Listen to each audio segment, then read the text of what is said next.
Et salut. Donc aujourd'hui le 18 du 5 2024. On a émis l'échafaudage, on a été jusqu'au dessus là-bas l'échafaudage, donc on a placé cette cornière-ci que voici là, ici. Toute cette cornière jusqu'au dessus. Et le câble qui passe dans la gaine, qui descend donc des panneaux solaires, des panneaux photovoltaïques. On les a fixés à l'aide de colliers. Au magasin où j'ai été, j'avais pas trouvé des colliers plus gros, enfin plus petits, pardon. Donc il me fallait des colliers de 20. Moi j'ai tapé des colliers de 32, des colliers de plomberie. Mais en ce qui concerne la fixation, j'ai en fait roulé un colson à chaque fois. Donc j'ai fait ce qu'il fallait pour que ce soit du solide. Bon, voilà, le câble descend plus ou moins droit par rapport à la cornière qui est elle aussi plus ou moins à droite.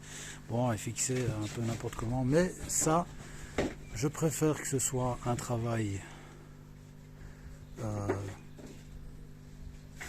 allez, pas nécessairement de finition de taré, mais par contre que ce soit efficace. Et c'est pour ça que j'ai décidé de faire des cornières comme ça métalliques sur les côtés pour justement l'efficacité de celui-ci, à ne laisser entrer rien du tout comme flotte à l'intérieur, donc entre la terminaison des tuiles. C'est-à-dire que il pleut, hop, ça coule, plus jamais rien ne touche l'ossature de la maison. Voilà, parce que c'était comme ceci ici. Donc il y a des cornières, bon, c'est étanche, il y a de l'EPDM sur des cornières déjà placées auparavant. Donc, et ensuite, qu'est-ce que je fais? Je remets des cornières métalliques sur les côtés. Donc ce que j'ai fait là-bas. En fait, j'en remets encore une superposée, fixée à l'aide de bois que je monte ici à l'intérieur. Et ensuite j'ai un meilleur rendu en fait, et surtout un meilleur rendu sur le coin là-bas. Je l'ai déjà, il me reste à faire juste ici. Donc je ne sais pas encore où je vais me fixer avec l'échafaudage. Je sais que j'irai me fixer un coup en dessous là, hop.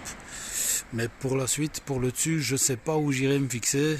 Ça va être galère, ça va être chaud à fixer, à faire tout ça, mais on va quand même le faire. On trouve toujours une solution. Et on trouvera bien cette fois-ci aussi. Peut-être essayer de repérer mes anciennes fixations ici, dans les parages. D'avoir mes anciennes fixations pour l'échafaudage d'avant. Et on pourra comme ça monter tout au-dessus. Donc le point le plus haut c'était quand même là-bas. C'était ce qu'il y avait de plus difficile à faire. Là vraiment il a fallu rajouter 4 fois des longueurs de 2 mètres et des là, pour arriver jusqu'au dessus. Donc c'est vachement long, vachement haut. C'est plus de 7 mètres d'en bas jusqu'au dessus. Mais bon voilà. À suivre.